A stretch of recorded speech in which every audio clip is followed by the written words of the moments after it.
All right, welcome everyone. We're Semblance of Sanity. I'm Caleb. I'm Jacob. And we're here for JoJo's Bizarre Adventure, Part 5, Episode 32. All right. Polnareff is here. Polnareff, our lucky French boy. Yep, way too lucky French boy. How are you here?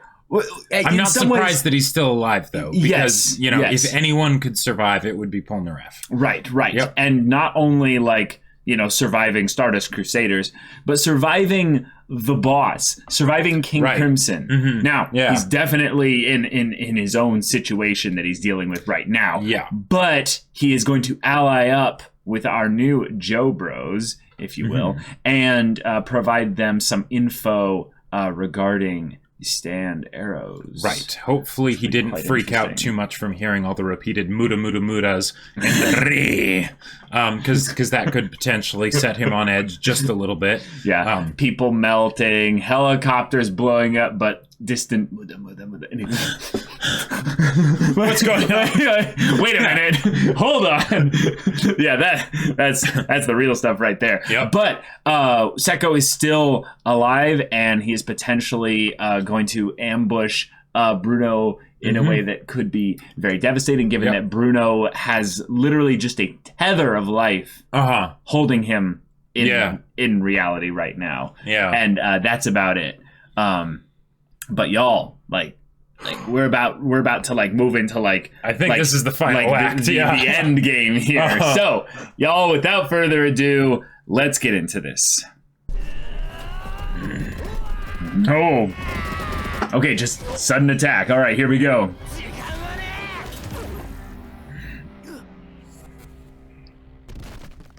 Oh, we're going all the way back here? Yeah.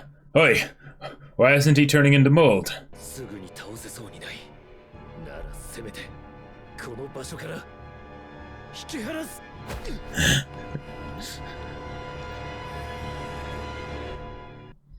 And Buccelati doesn't even know that that's the Joestar secret technique. Yeah.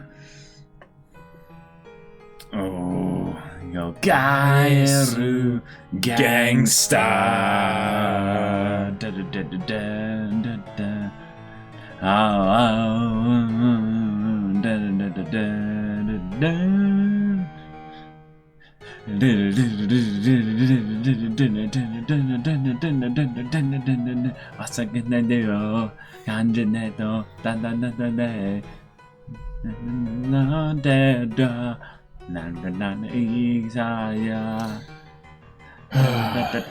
See, it makes sense that they would show that Fugo doesn't go with them in the OP because that's an important event. But what if that's something that's just reminding us that he's, that he didn't go, so that way he can come back later. Yeah. Requiemo. Wow. Zetsubo na da da da da da na na na na na na na na yeah. Na na na na da da da da da da da da da da. Hell no! You no golden wind. Yeah.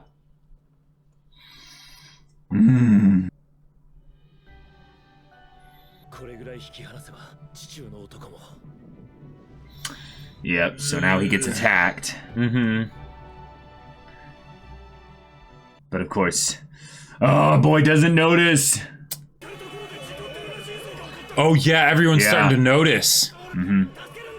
No, because Green Day's gone. Right. Yeah, so he knows now that Chocolata's dead. Oh man.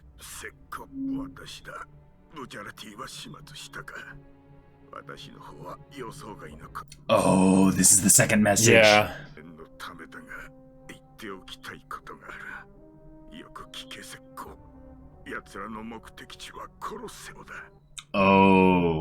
Oh yeah, that's a good point.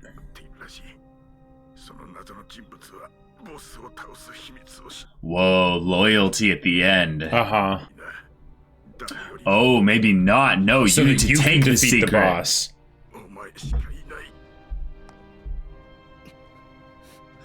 Well, crap. All right.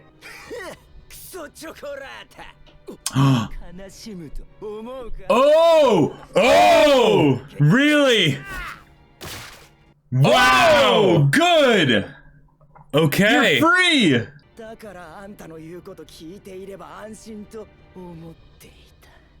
Whoa, okay. Dang! Okay. I'm already over you! All right. But he's that's still bad. going to the Coliseum. Yeah.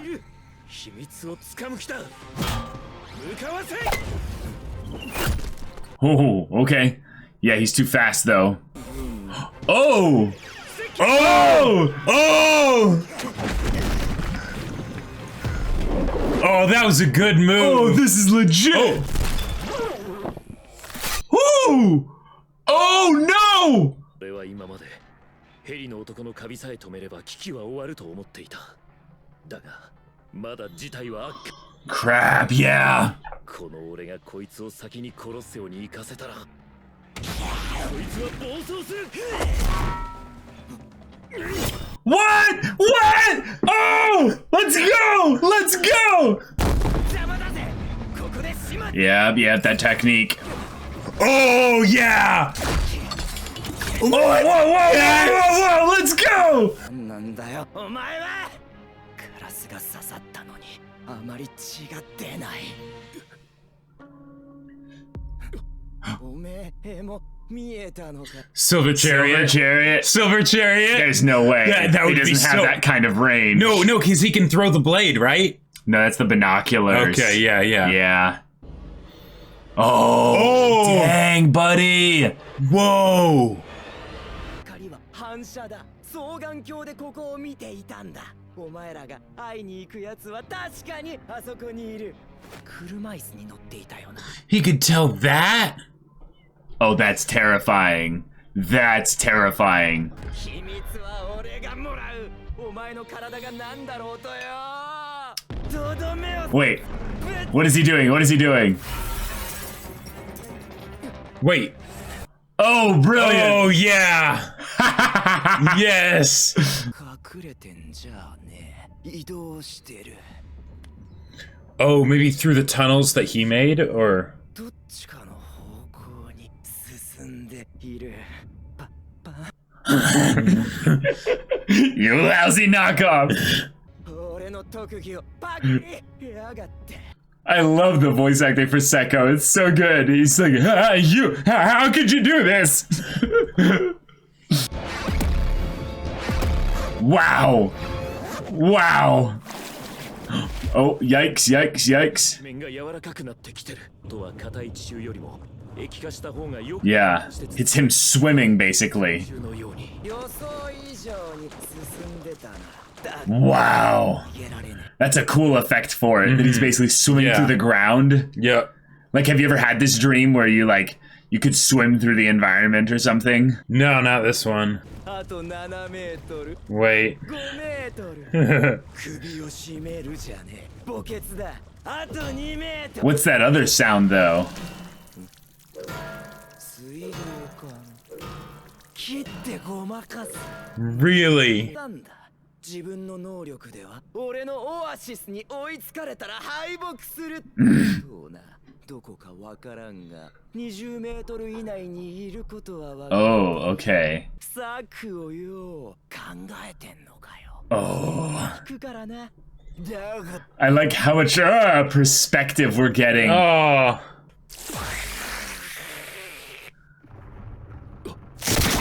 Oh! Whoa!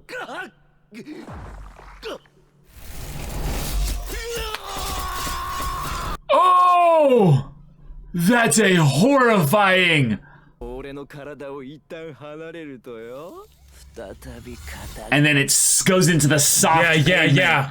Oh, damn. Oh, my boy! No! ダメだ。もう地中にいることはできない。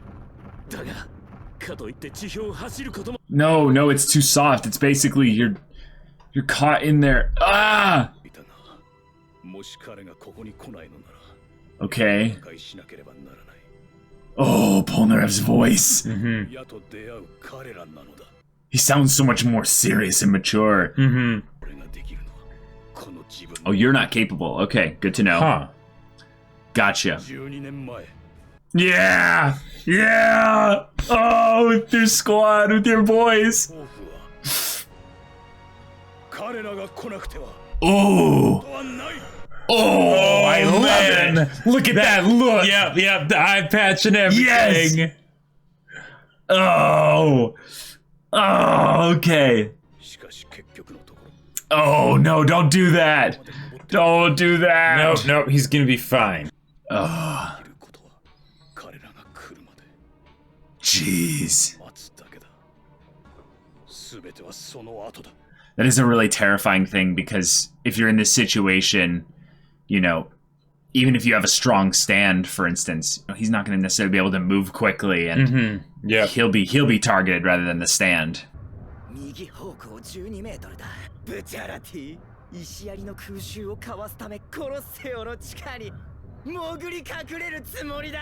Okay, okay. Oh, alright, alright. Whoa! Wow. It's really like simple animation, but it works so well. It really does work.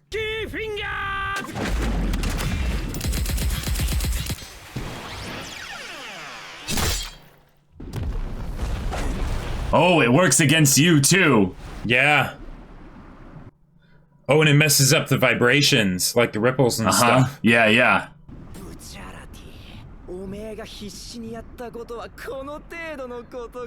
Ooh.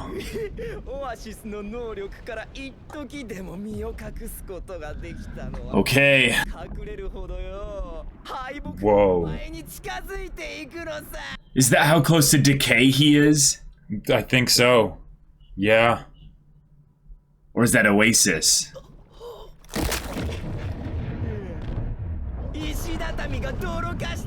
Wow. Oh no, I think it's just him turning into mud. Yeah. Yep. Oh my god.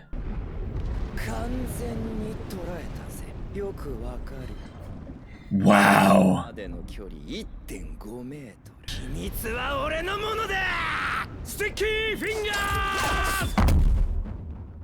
The car. Wait. To blow the pressure of the tire and air? Oh!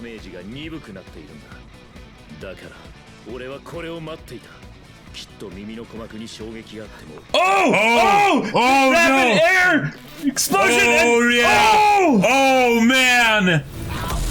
Ah! Like fishing with dynamite. Yep! Wow! Wow! Oh!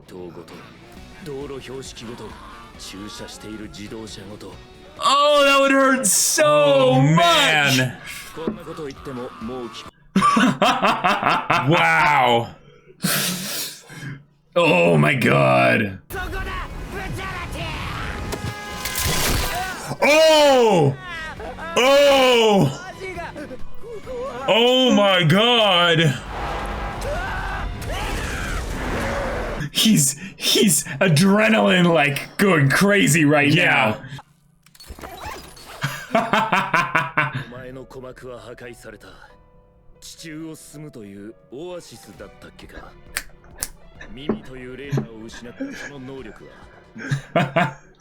know what you're doing! They're already destroyed. Uh-huh. コロッセオの男のことを知られたからにはこのまま逃がすわけにはいかない。しばらく再起不能になって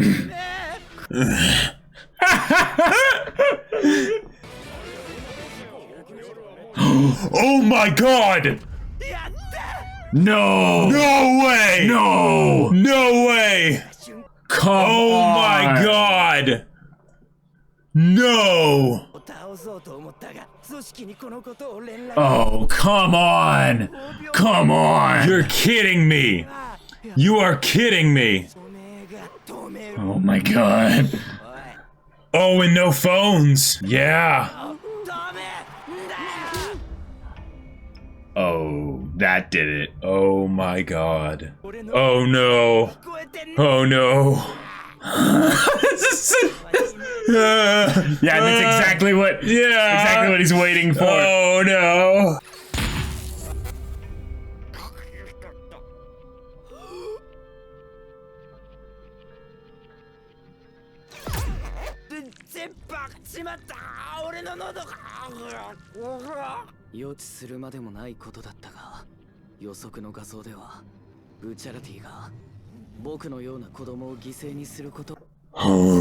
Wow. Okay. Wow. Holy shit.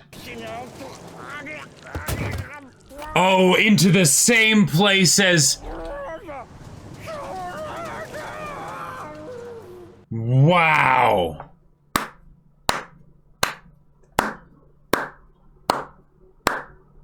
JoJo's, y'all.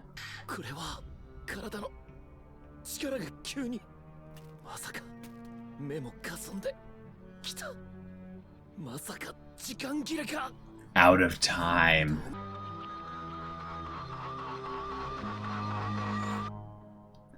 No! Ending it there?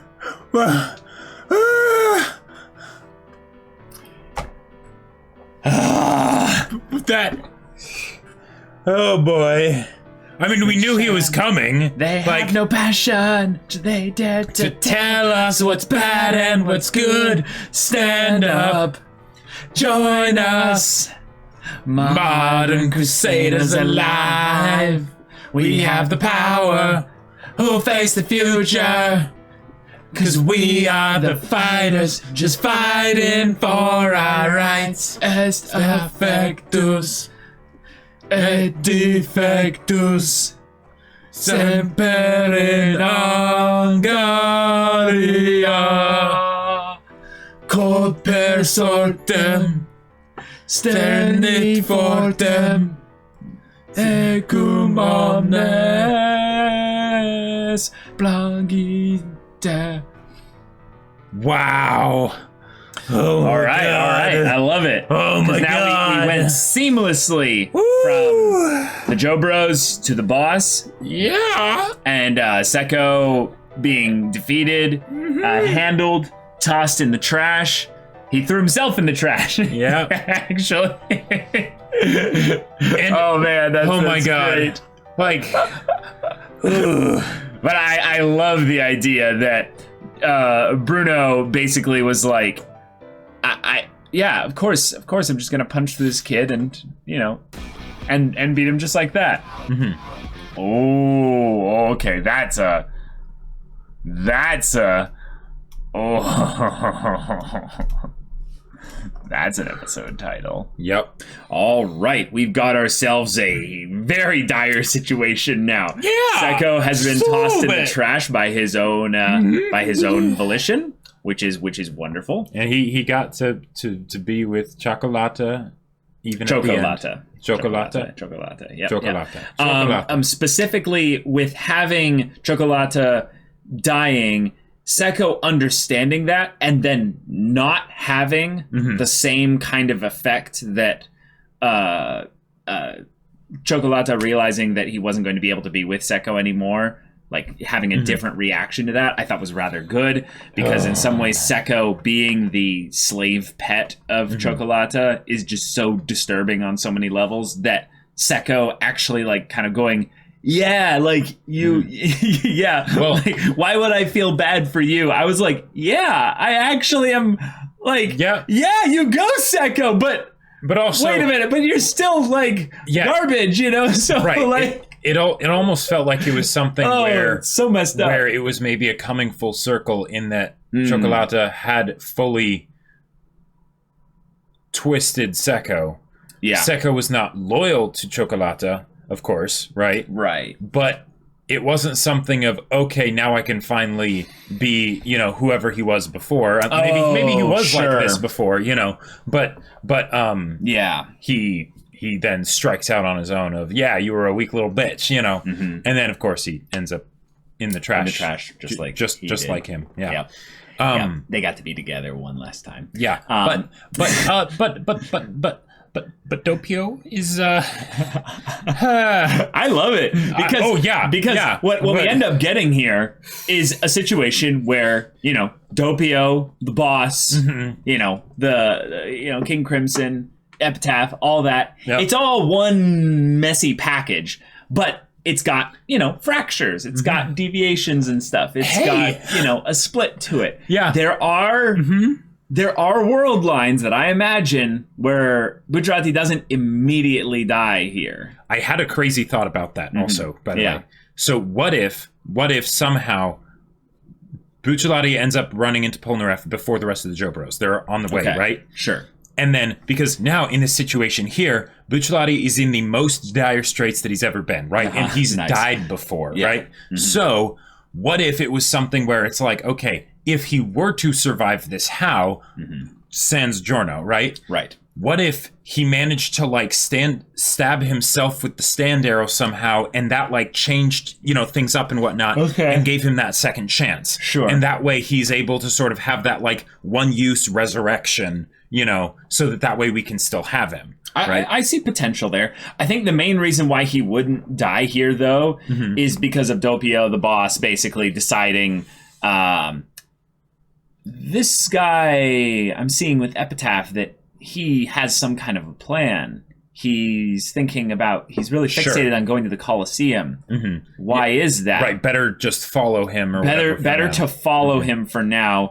Wait till he rejoins the JoJo's and do this whole thing there. Because Buccelati being in such a unwell state physically, he might just think, well, he's going to die anyway. I don't need to accelerate that here. But if anything, I could end up getting them all in one go, just like that, if they end up getting really close here. And given that none of their abilities are really strong enough to be able to take out King Crimson, if King Crimson gets the drop on them, I think that's the big thing to make the separation here, is that Epitaph basically gives him the ability to not have people get the drop on him. That's the point of it.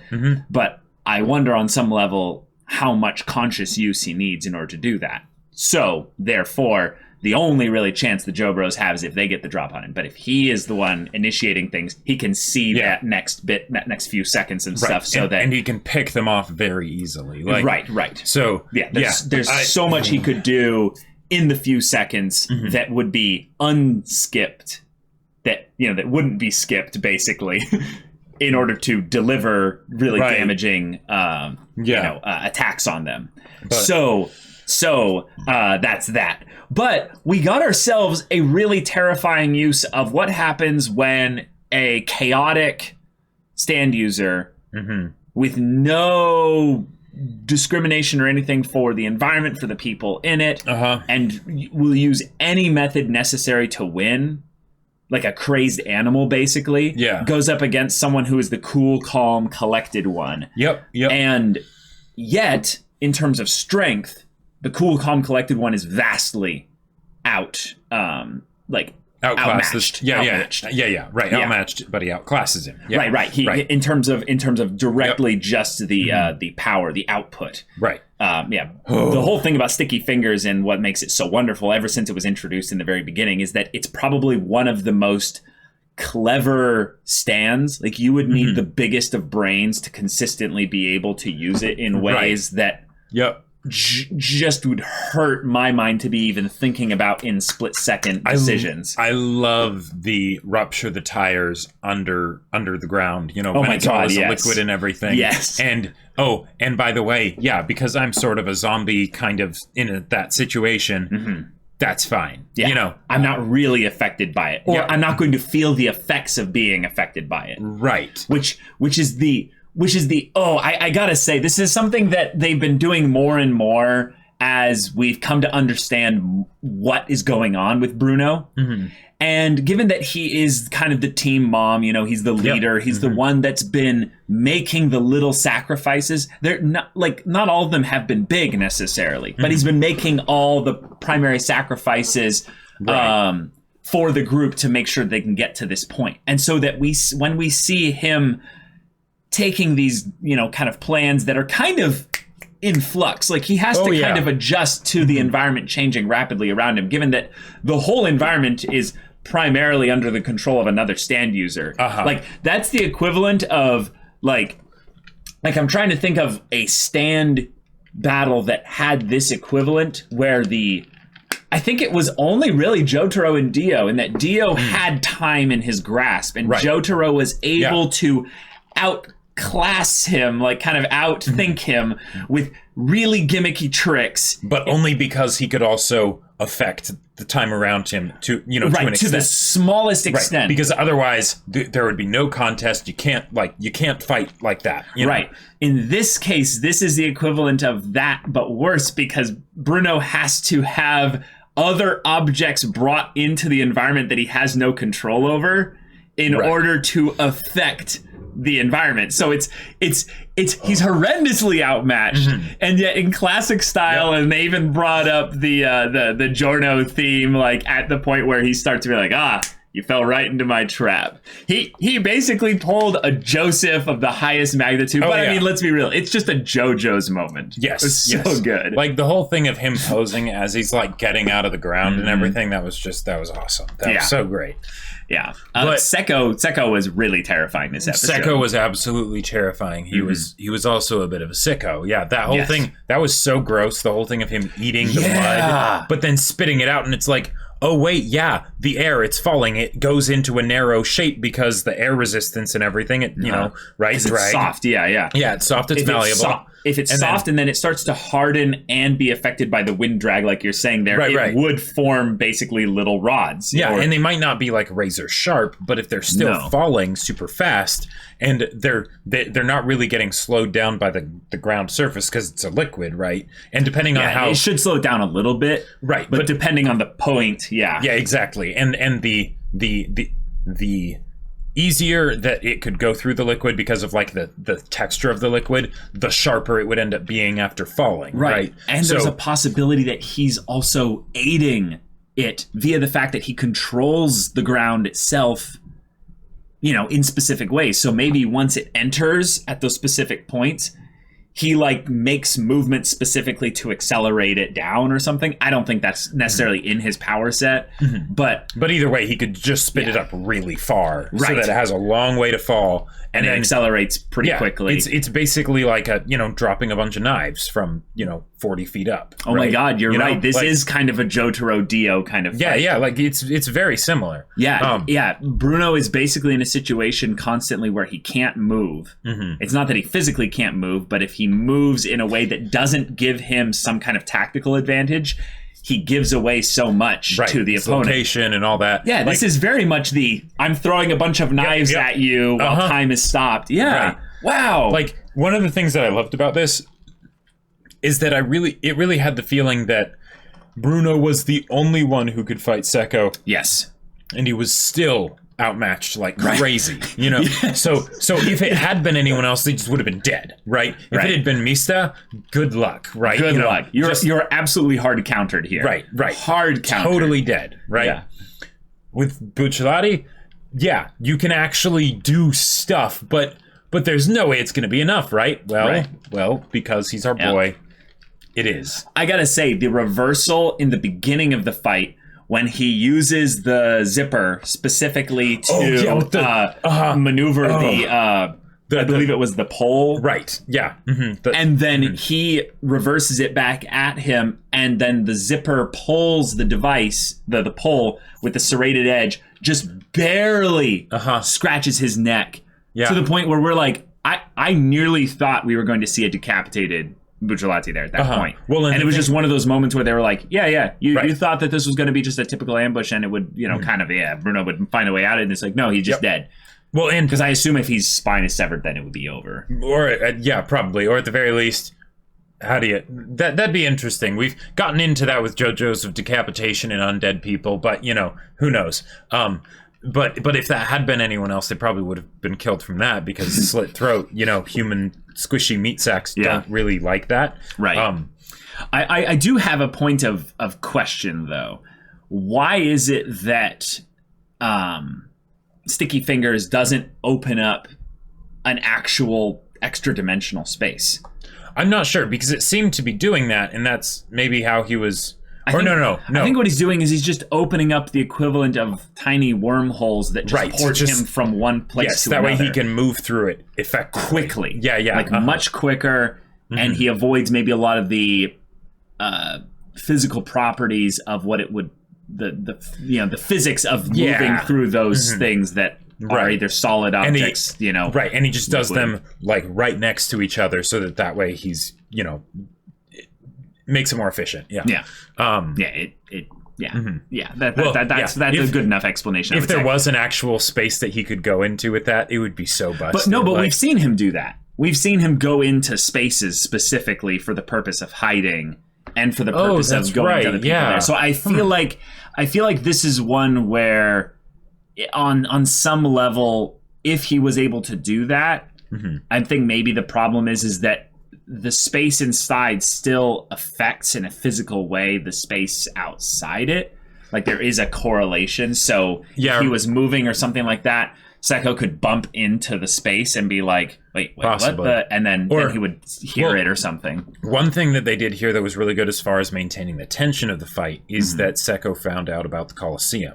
Right? And that there was someone there. So that meant that Buccelati had to... It changed the dynamic. The dynamic. Because otherwise, maybe if Buccelati could do that, he could just disappear in there and then wait for the JoJo's to show up or something, right? Oh, good point, But because of the Coliseum, it's like, nope, I have to kill him. I have to either kill him... Or stop him. Or stop him or get to the Coliseum before him so that I can get the information, But, I think maybe my thing with that is just that if you have an extra space that you can do, like an extra space that you can get into, if anything, I would have loved to see this go into Buccelati is chasing Secco, because if he's able to go into an extra space of some kind and then also move within the physical dimensions of space, he could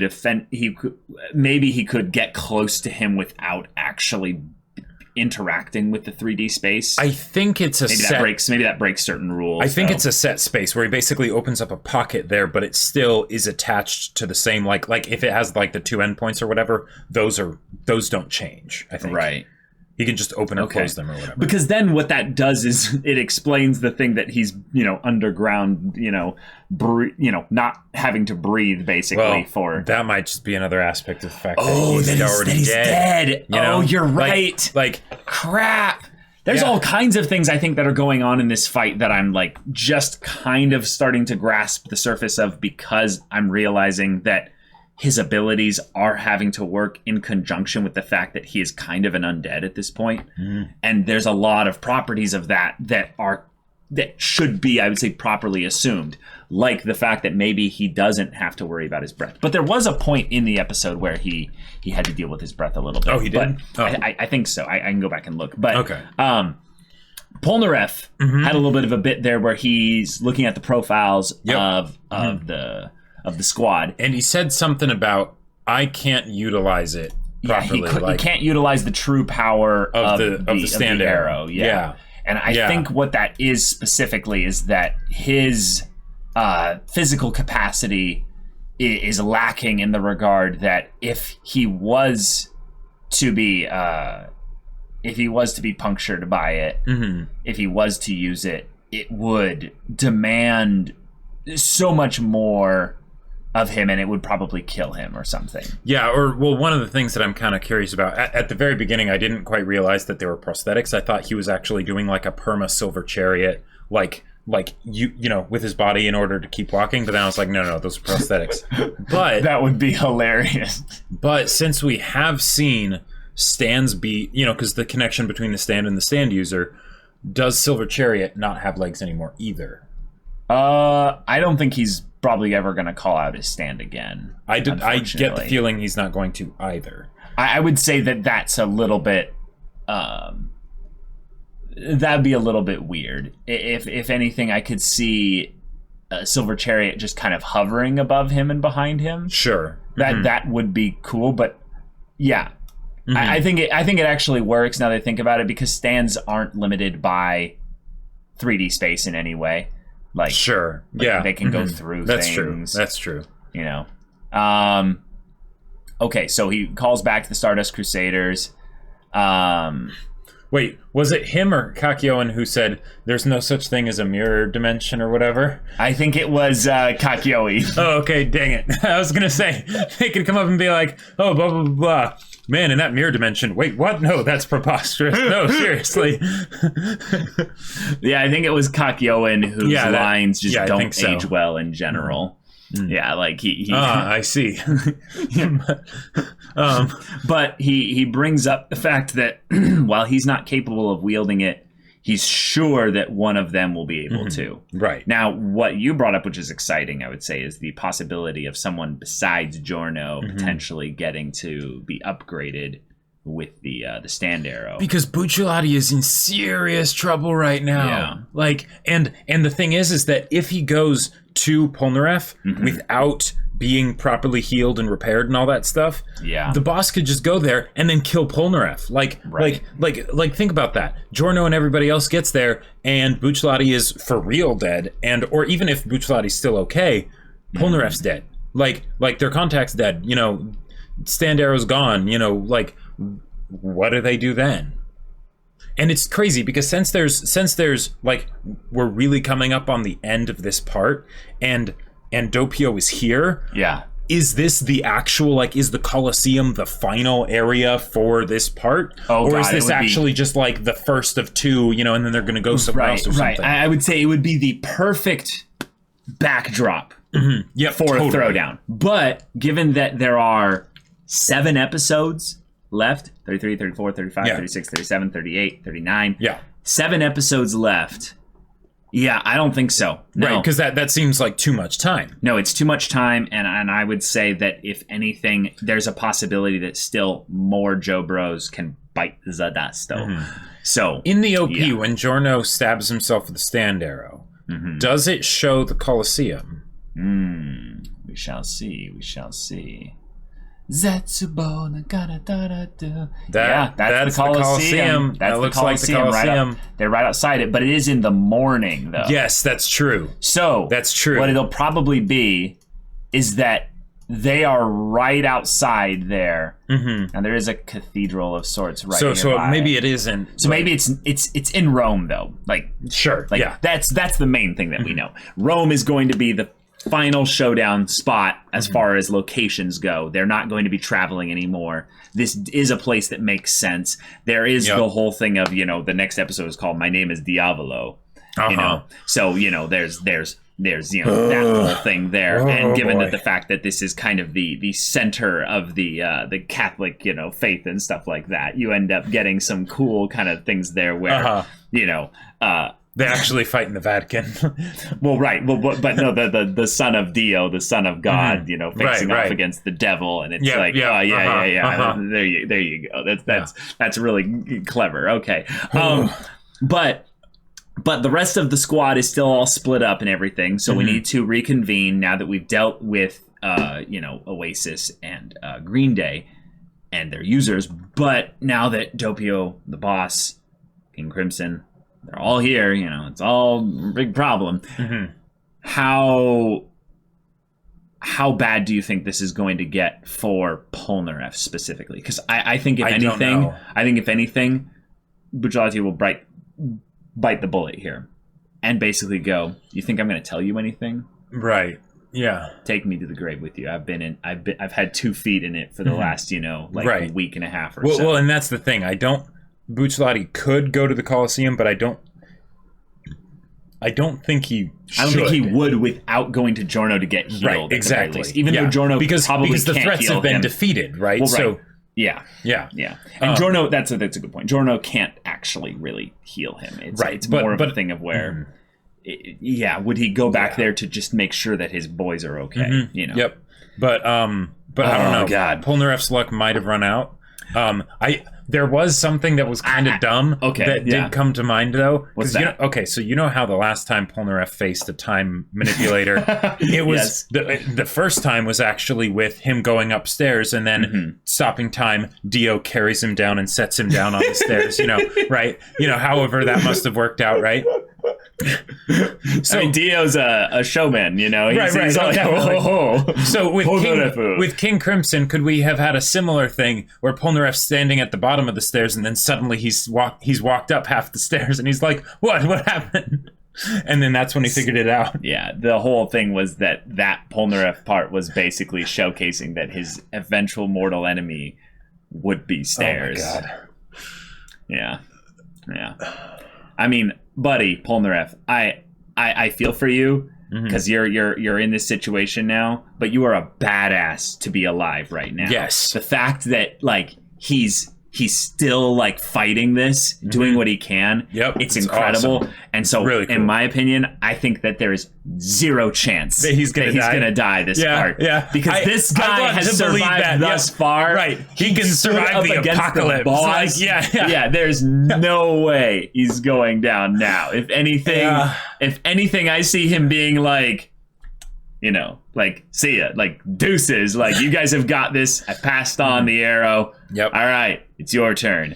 And then, you know, goes back and calls Jotaro or something. I will say, though, Polnareff, you know, you should have contacted the Speedwagon Foundation. German medical technology is the best. Well, you have prosthetics. Why are you still in a wheelchair? Well, maybe what it is that because this is all regarding the world in the area of crime and stuff like that, like Polnareff has like a little bit of a darker streak now with regards to the law. Oh, so you know, he's not someone who can just come in necessarily. Like he looked badass the way in that look there. But like I could see Polnareff as being someone that's like, justice must be served, and I'm going to deal it personally. So like he gets in, he gets dirty, and he gets stuff done. I would love to see something he's going to be instrumental in this. Yeah. Oh man, what if? Okay, this is just what I would love to see myself personally. If Buccelati can't fight, right, and the boss is, you know, going to do something, now Polnareff wouldn't be able to actually stop the boss, but just for the visuals. Of course not. Yeah. The idea of Polnareff, even though he's in the wheelchair, with like Silver Chariot kind of like hanging around him, like, you know, coming out of his back or something like that. Yeah. With the sword basically protecting the lying on the ground helpless Buccelati. Like, I don't know. There's no reason for that to happen in the story, but that would just be a really cool shot. Like, that would be cool. Like, right. But yeah, oh boy. If anything, I feel like the fact that we're having this story told at all is kind of a cool way of saying, hey, the lineage of Jonathan Joestar is important. Yes. But both lineages of Jonathan Joestar are important. Yeah.